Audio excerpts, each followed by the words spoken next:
Mala Sudha Kumbha Vibodha Mudra Vidya Virajat Karavarijata Apara Karunya Sudambura Shimshi Sharadham Bam Pranatosmi Nityam Shankarupena Marchittam Panki Kadamabudhyaya Kinkarigasya Samaya Shankaracharyamashreye Prahladavarado Devo Yo Nusamah Paro Harihi Nusumhopasakam Nityam Tam Nusamma Gurum Bhaje Shri Satchidananda Shivabhinavya Nusimha Bharatya Pitan Yatindran Vidyanitin Mantranitin Sadatmanishtan Bhaje Manava Shambhurupan Sadatmadhyana Niratam Vishayebhya Paranmukam Naumi Shastreshu Nishnatam Chandrasekhara Bharatim Vivekinam Mahapragyam Dhairyodharakshamanitim Sada Vinavapurvam Tam Vidyatirtha Gurum Bhaje Bharati Karunapatram Bharati Padabhushanam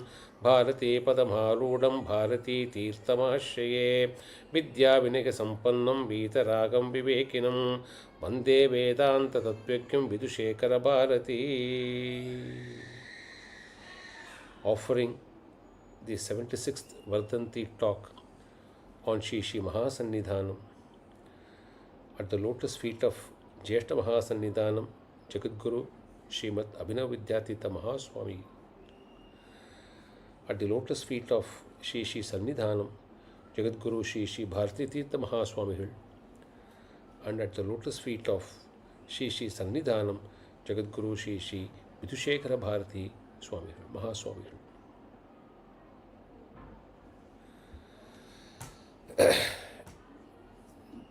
Dear Guru Bandhus, devotees of Sanatana Dharma and well-wishers, happy to connect with you all for this year's Vardhanti talk, the 76th Vardhanti of Shri Shri Mahasannidhanam, which is to take place on the 24th March 2026. At the outset, indebted and thankful to Sharda ji and Swaminathan ji of the Shringeri Guru Bandhava channel for hosting this web talk. In the last few years, we have been talking about the smaller texts that get published and released, bringing out the essence of the discourses rendered by Shri Shri Mahasannidhanam in the course of his long spiritual journey. And this year, we have chosen to talk from the book The Path to Spiritual Life, which is the seventh book in the Suvarna Bharati series published by our Peetham. The reason for choosing this book is this, in essence, brings out 3-4 important facets of our Sanatana Dharma, and which can be easily nurtured and practiced by the youth and the next generation. That's the target group to which this talk is actually intended to. This is a small booklet of 74 pages. So one can very easily read it. It's not going to take a lot of time. The purpose of this talk is to only induce you to reach this book first, and in the process buy the entire Suvarna Bharati series and read the various small booklets work of Shri Shri Mahasannidhanam, bringing out the essence of his Anugraha Bhashanas.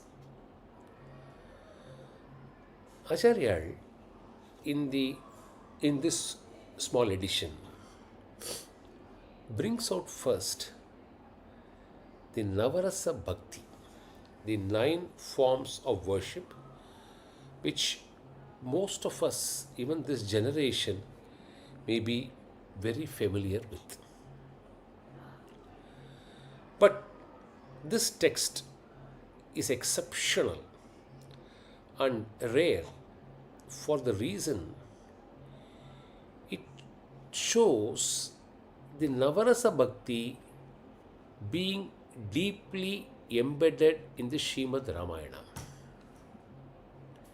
It's not trying to find episodes or examples from various Puranas or the Itihasas or from other stories to show the Navarasa Bhakti. When Srimad Ramayana exposes us to various dharmas and truths, Sri Sri Mahasannidhanam drives home the point how it imports Navarasa Bhakti, which may be of immense use to this generation. Now, we know Shravana, Kirtana, Vandana, Pada Sevana. We'll see one after the other. Acharya now takes Shravana and cites the example of Bhagavan Sri Hanuman. Wherever there is the chanting of Srimad Ramayanam or even the name Sri Ram, Hanuman will be there listening to it.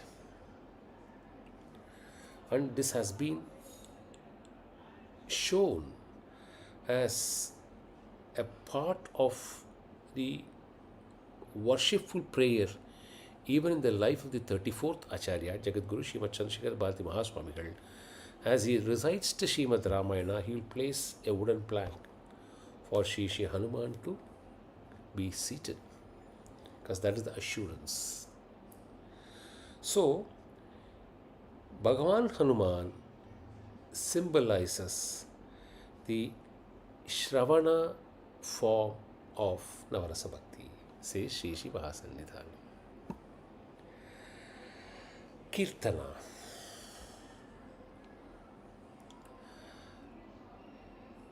How did a robber in the past become Adi Kavi Maharishi Valmiki? That's the question posed. And it is answered by writing these 24,000 slokas, singing the glory of Sri Ram.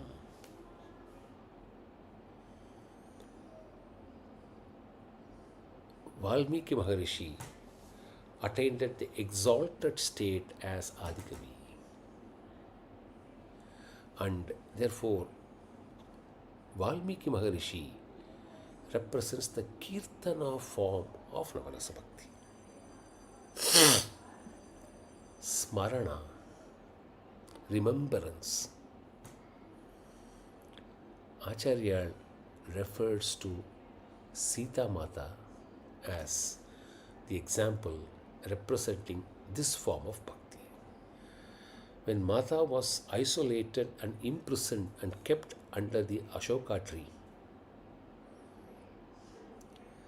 not a fraction of a second was Sita Mata away from the remembrance of Sri Ram. The remembrance was a flawless, uninterrupted flow.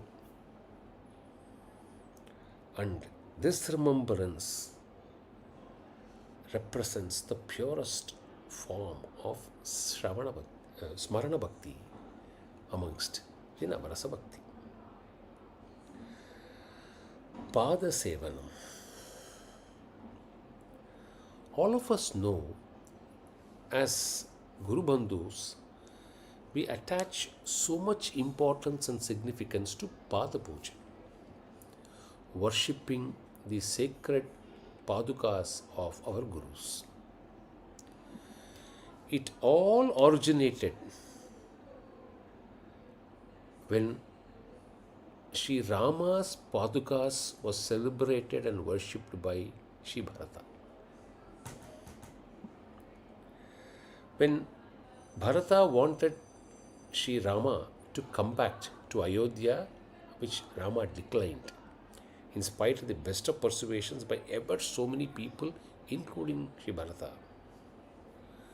Then he reconciled to the fact that he should at least carry the Padukas and place it, worship it, and under its guidance run the 14 years of exile of Rama and be as a servant of the Padukas in serving the people of Ayodhya. So, prayers to Rama Paduka introduced us into the concept of Pada Puja. And therefore, Sri Bharata symbolizes the Pada Sevana form of Navarasa Bhakti. Archana. Shri Mahasannidhanam refers to the life of Shabari to match her bhakti and worship to that of Archana form of bhakti. You don't have to be educated. You don't have to be a fully literate person. You don't have to have wisdom. You don't have to be so equipped to sit in a sabha. All you need to know is to worship God with devotion and offering the prayers through Archana. And where did she finally end up? In the divine presence of Sri Rama, she attained the Sayujya Padavi, says Srimad Ramayana. So, Archana form of worship is symbolized by Sabari. Vandana. Vandana is nothing but an absolute form of surrender. When you prostrate, Shri Mahasannidhanam has repeatedly said, you should prostrate as though a bamboo pole will just fall down when you see one's Guru. No ego, no weight, no air, no pull, no pressure. Absolute surrender. Vibhishana had that ability which gained his entry and he could gain the umbrellage under Bhagavan Sri Rama during a critical moment of the war, for him to be later be crowned as the king of Lanka. So, Vibhishana represents the Vandana form of worship, Dasya, servitude, serving the God like a servant, with an attitude of servitude. Shri Mahasannidhanam refers the noble character of Sri Lakshmana for this. All throughout his life, Lakshmana has been in the service of Bhagavan Sri Ram, nothing else. Has he done anything else other than that? So, if somebody can worship God as a through a master-servant relationship, one should draw inspiration from Sri Lakshmana, as he represents this form of Dasya, form of worship in the Navarasa Bhakti. Sakya, friend. The kind of bondage Sri Rama developed with Sugriva, an everlasting friendship with God. Such a blessed soul Sugriva was. And how did this friendship epitomize itself? Sri Mahasannidhanam refers in this very small text of 74 pages. When the crowning ceremony was to take place, when the coronation was to take place to Sri Bhagavan Rama on his return from Lanka, Bhagavan Sri Rama ordained that his palace, Sugriva should occupy his palace because he is his friend. The recognition given to friendship is brought out so beautifully in just few sentences in this text. So Sugriva represents Sakhya form of Navarasa Bhakti. And now finally, when we come to Atma Nivedana, surrendering the self without keeping anything with you. Sri Mahasannidhanam refers the character of Jatayu. Otherwise, why would Bhagavan Sri Rama perform the last rites for Jatayu?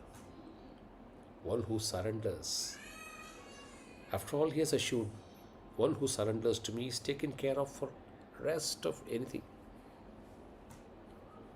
So Jatayu represents this form of bhakti. In fact, Sri Mani Dravid Shastrigal, in his Vedantic lectures on Viveka Chudamani, refers about a story, an episode on Jatayu. Sri Bhagavan Rama is ordained to take a human form. And therefore, human form is always painful. So, he represents that form and therefore should manifest that. And what can pain lead one into? It can blur the mind. It can blur anything. It can confuse us. It can delude us. It can create so much of anger within us. These are all the various human emotions we express when we go through suffering or pain. So Bhagavan Sri Rama represents that form, and therefore he should also express it to match the character which Bhagavan Sri Ram expressed.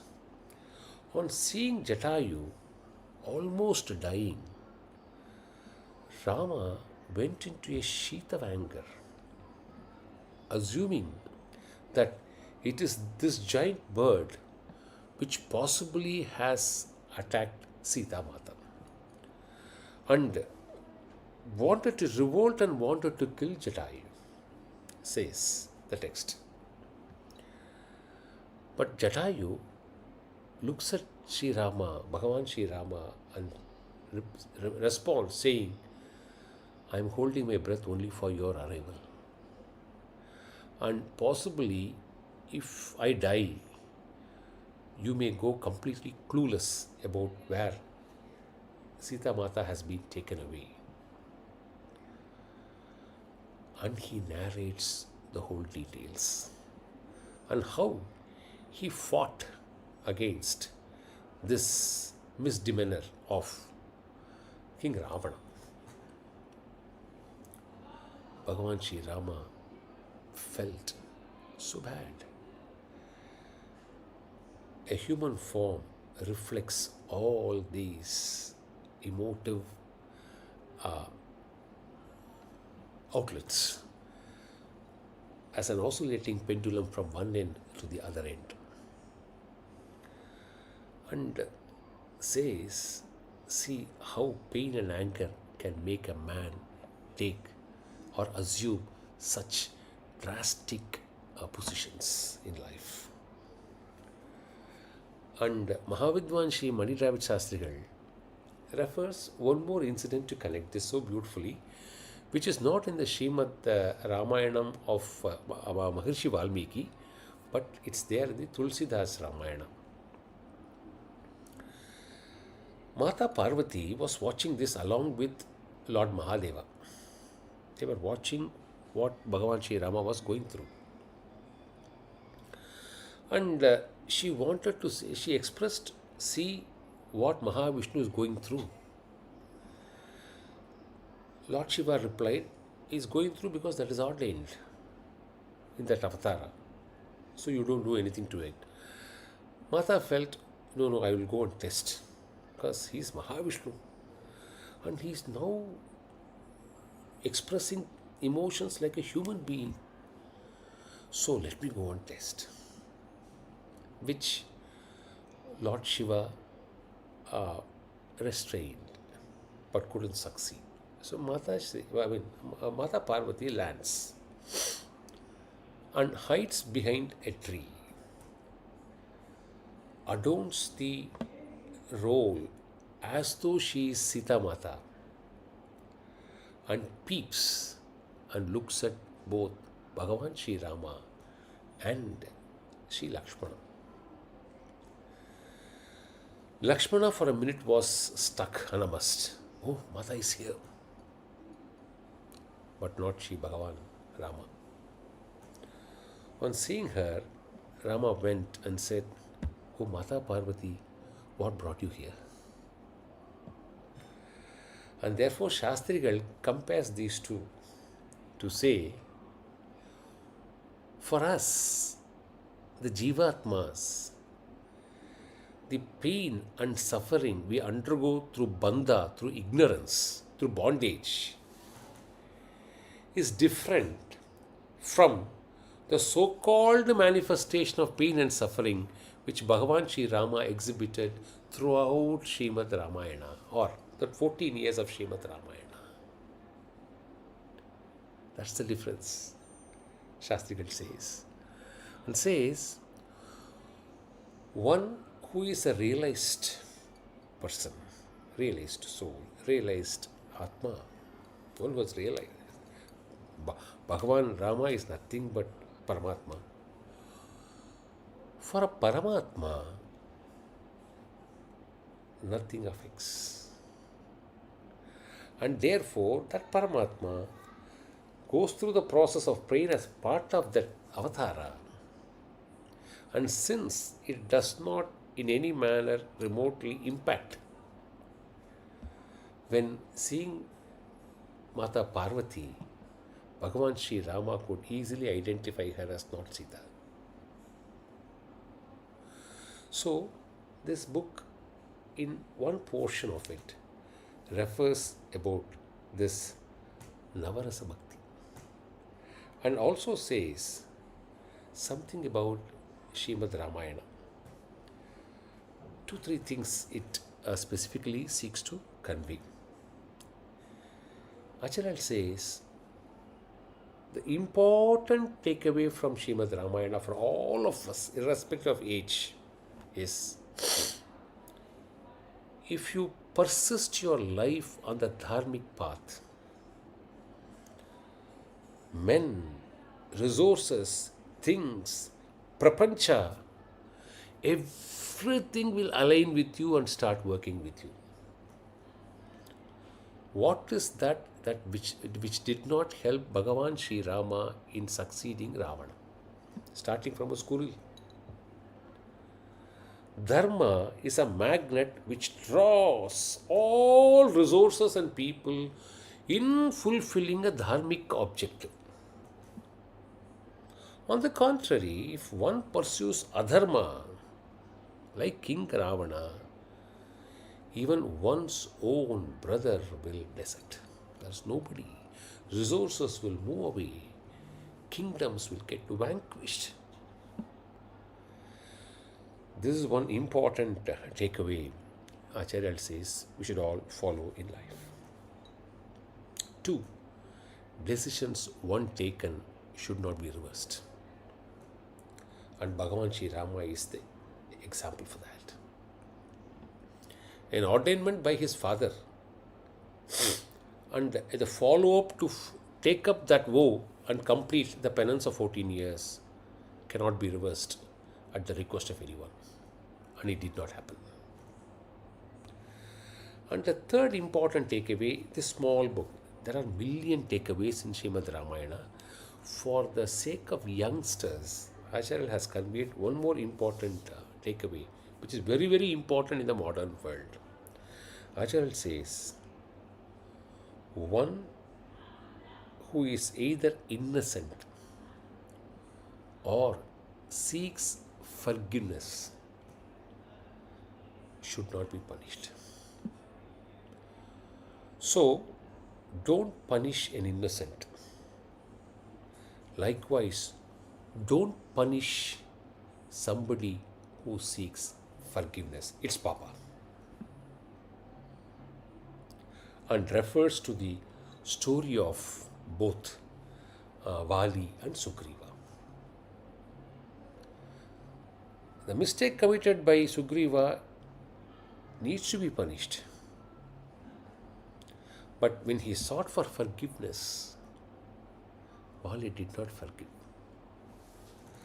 And when he revolted, it became counterproductive. When genuinely people seek forgiveness, it is a dharma to forgive and forget, is what Shri Mahasannidhanam has sought to convey through this text to all of us. There is a small chapter on charity, which all of us should be interested to read, and more importantly to learn and practice. Acharya starts with a known story. Once upon a time, the Devas, the Asuras, and the human, one representative each, went to Lord Brahma to seek Upadesa. Brahma saw the students are of different categories, and all of them have come together at the same time and seeking spiritual recourse. So, looking at all the three of them, Lord Brahma just dropped the word da, da, da thrice and kept quiet and went into silence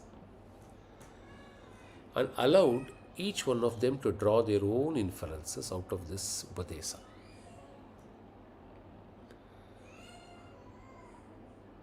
Swarga, where Devas reside, is a place where one is assured of limitless joy, with absolutely no sadness, sorrow, or suffering.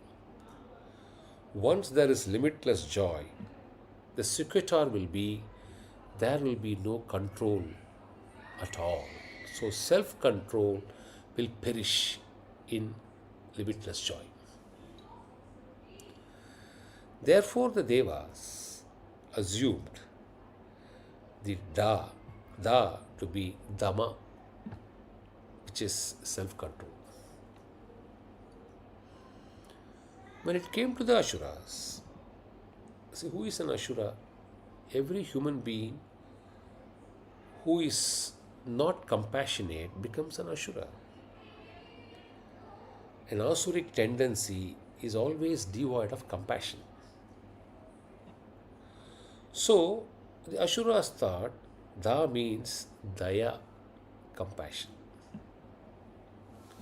Now, coming to the human form, the most important or the most difficult aspect which one can do in a human form is to part their belongings. So, they thought the Upadesa Da signifies Dana. So, Dhamma, Daya and Dana is what each one of them understood to be Lord Brahma's Upadesha. Now, Acharya in just few pages and few paragraphs melts and conveys us the essence. Why should human beings engage in dana? The first tenet Acharya seeks to convey to all of us is, look here, if this prapancha should sustain, what is the secret of sustenance? Imagine, you take the smallest of material things.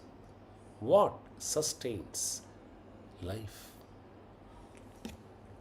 Sustenance is always through contribution. Sustenance is always through giving and not taking.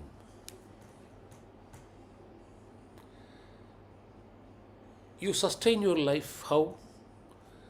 By saving and trying to lead within that. If you start to overdraw yourself, imagine. So, between giving and overdrawing, or drawing resulting in between giving and drawing, life is pleasant and smooth only when giving is more and drawing or withdrawing is less. Reverse the situation. If there is going to be overdrawing and less of giving, then aren't we not in debt? And will not debt lead to pain? So, the moral which Acharya seeks to convey to all the youngsters, especially capable youngsters who earn well at a very young age, sustenance of Sanatana Dharma, sustenance of this Bhuloka, sustenance of this Prapancha is possible only by offering and not by taking. This is one message which is of utmost importance to all of us. 2. After referring to the Mahanarayana Upanishad, Acharya says why dana secures a preeminent position, because it is the most difficult thing to do. Most difficult thing for us to do. 2. It may even touch our thoughts and our frame of mind. See, it has to be rooted to the generosity of an individual. So the thought is of primary importance. Sometimes, in a freak moment, we may even have those thoughts passing through our mind. So the third step is our mind firm in giving dana. A difficult act to perform, rooted in the thought process of generosity and retention of a firm mind to do dana. Unless all the three combines, one will not get the ability to offer dana. This text also says, look at this. By giving dana, does it not give happiness to the giver? By receiving dana, is not the recipient happy? So Acharya puts a question. Look here, when the giver is happy, the recipient is also happy, then will not God be happy seeing this? That's the question. So, when the giver and the receiver are happy, we also make God or Guru very happy. And therefore, dana is imperative.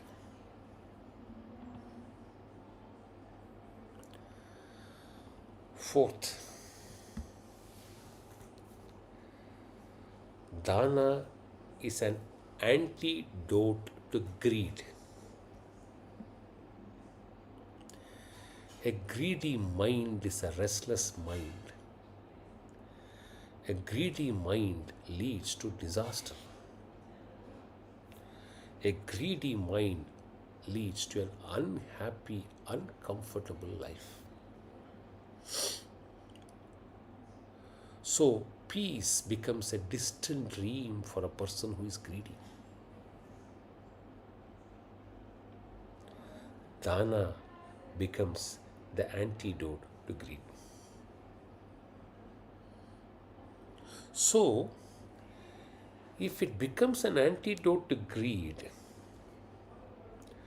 and if it can diminish our greed, dilute our greed, dissolve our greed, will not life be happy? Will not life be peaceful to us?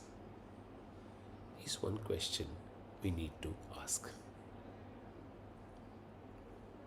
Achal says, by doing charity,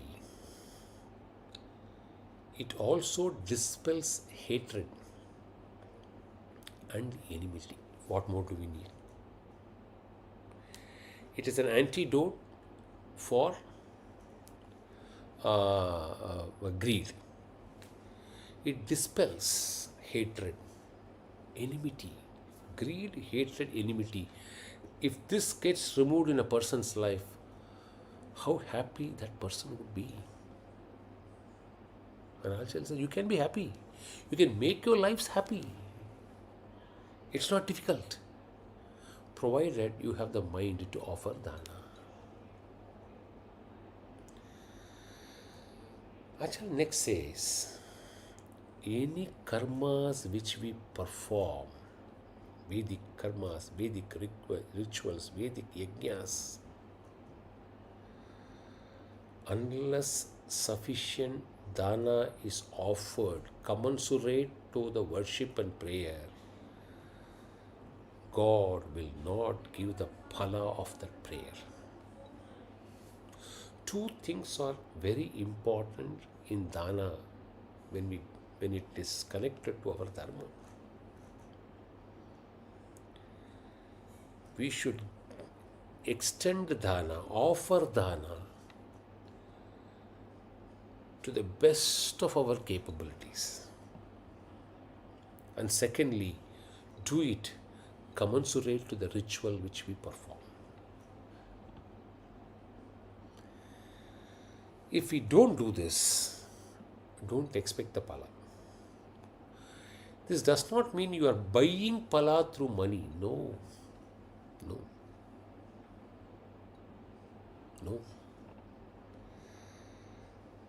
The smallest help by a Vedic Pandit you see in Shringeri rendered, the next moment he will be rewarded. Whoever may be, from wherever they may come.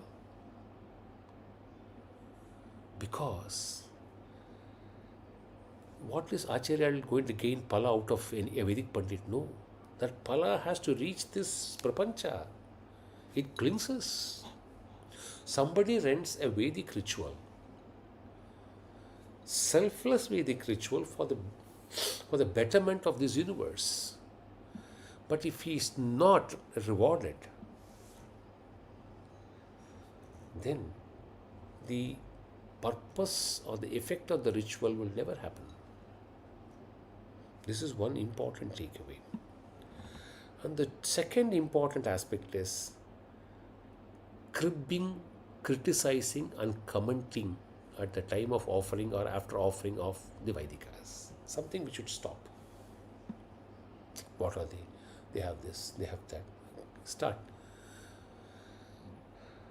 Are we in a better position to comment them? Ask that question before you venture to criticize. Crib, condemn. These three C's, please, whatever dana you give is going to become fruitless.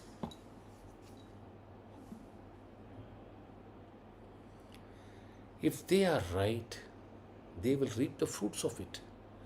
If they are wrong, they will reap the fruits of that also. Who are we to judge them? Have we read Vedas? Do we know to practice it? Do we know to perform those rituals?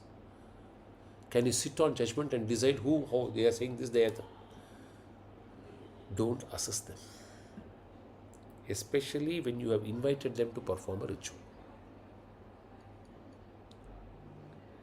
So this is one aspect on dana. Acharya in this small text in the few pages also refers to pranadana and says it's very, very important. And refers to the story of none other than Bhagavad-pada Shankaracharya itself. When the Kapalika wanted his head, he said, if my head is going to serve your purpose, why not I sacrifice it? But come and take it when my Sishyas are not aware of it. Choose that time, otherwise you will be caught. Now, pranadana can also be looked at from a different angle. People who sacrifice their lives for our welfare. We civilians live in peace and in stability only because somebody is sacrificing their life and time in the borders. That's why pranadana is rewarded. Veera Surga. So somebody, it's a very supreme sacrifice because Jesha Mahasannidhanam has said this while blessing the army officers. Man may suffer the biggest handicap of doing dana because it doesn't come that easily.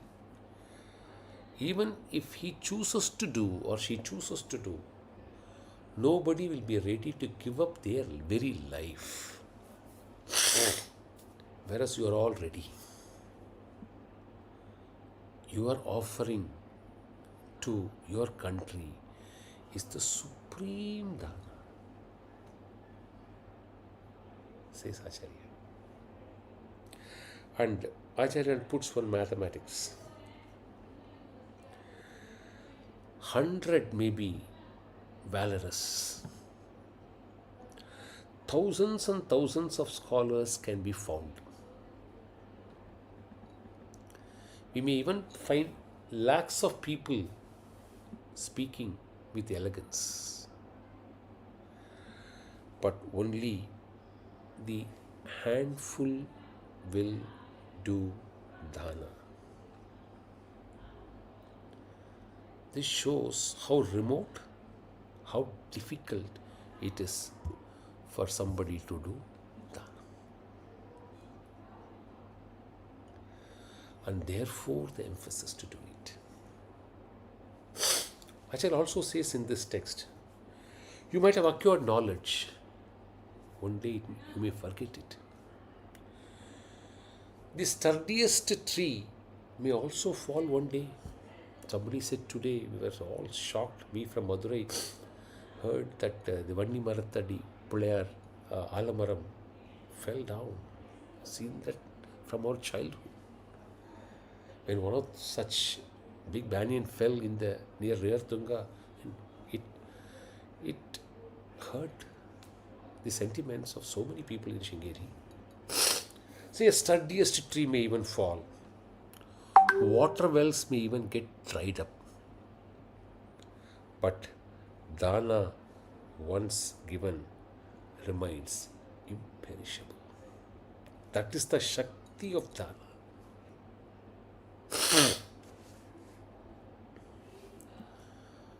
Acharya also emphasizes one more important aspect.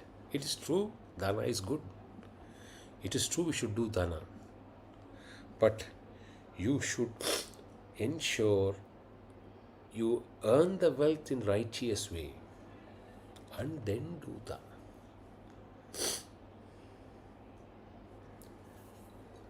It's very important. It enhances the purity of offering and therefore the phala of the offering. So dana should also be pure. So, as a holistic approach, greed goes, hatred grows, enmity goes, compassion comes in, makes life happier, peaceful, makes God merrier, and world sustains only through giving more and taking less. The simple bottom line question we need to ask every day before we venture to close the day: have we offered more to the world, or have we taken more out of the world? This is very important. There is also one important section in this book on Vedas, the richness of our Vedas. We'll have to do a separate session on that. Few pages, but it'll take a long time to speak because there is so much. Only few pages. You should all read it to enjoy it, to understand it and comprehend it and assimilate it and practice it. Acharya says, look at Bharatavarsha and the rest of the world. Rest of the world swear by a text which is a creation of some human being, human form. Whereas Vedas are Apurusha. Not created, but manifested. Why manifested? Because Shravana by the Rishis, Maharishis, and Dhyana by them on the mantras, and those revelations are captured and carried generation after generation after generation. Acharya says two things. It's a text which can speak separately for an hour. Just a couple of things for a few minutes. Acharya says, if you want to know dharma and adharma, Vedas will become the assured text preaching you that. Without a doubt, they bring out what is dharma and adharma as the way of life. 2. Acharya says, these are what is dharma yesterday will remain dharma tomorrow. And adharma and dharma won't swap places. If this is true, honesty will remain honesty. Integrity will remain integrity. Can it swap places? If this is true, then customizing dharma to suit our own choices and preferences is nothing but militating and mutilating dharma. Don't call that as practice of dharma. Dharma is not individualistic. Dharma is in rem, not in persona.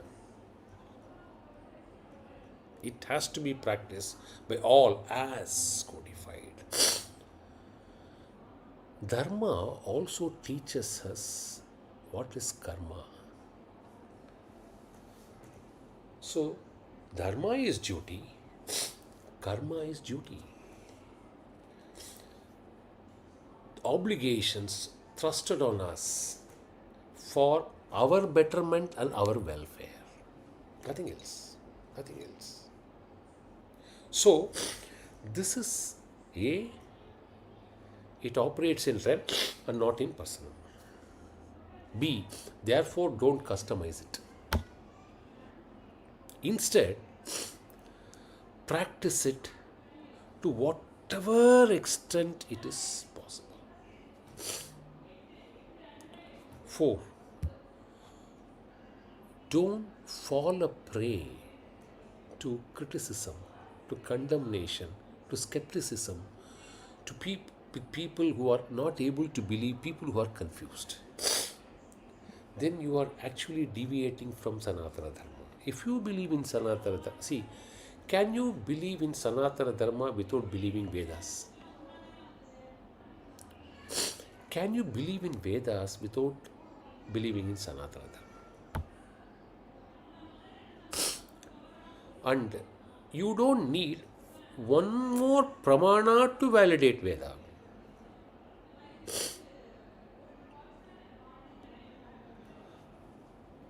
Vedas have emanated from the breath of God.